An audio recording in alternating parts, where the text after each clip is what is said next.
Mexicans now in the United States are viewed as a race and are also viewed as illegal. As a historian, I know that the stereotype of what being Mexican is has changed over time. Originally, we see the idea that Mexicans steal jobs from Americans start in the Great Depression. When jobs were disappearing, Americans needed jobs. They forgot that they had been recruiting Mexicans to come to the United States to work in U.S. fields and started accusing them of taking their jobs and using their public coffers.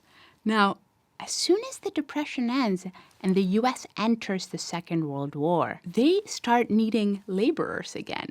And they start a bilateral agreement with Mexico called the Bracero Program, by which Mexican workers can come to the United States, work here legally for short periods of time, and then return to Mexico.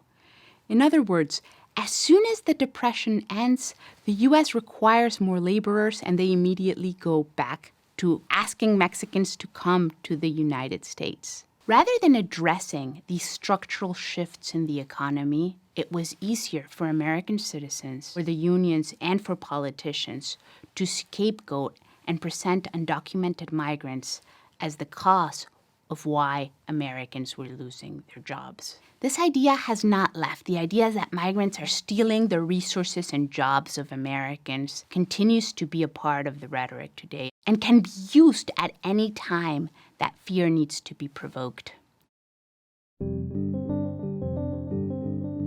Part of what I want to emphasize is that this whole rhetoric that has occurred time and time again, and that now describes Mexicans as bad hombres and not much more, has helped to dilute, erases the humanity of migrants.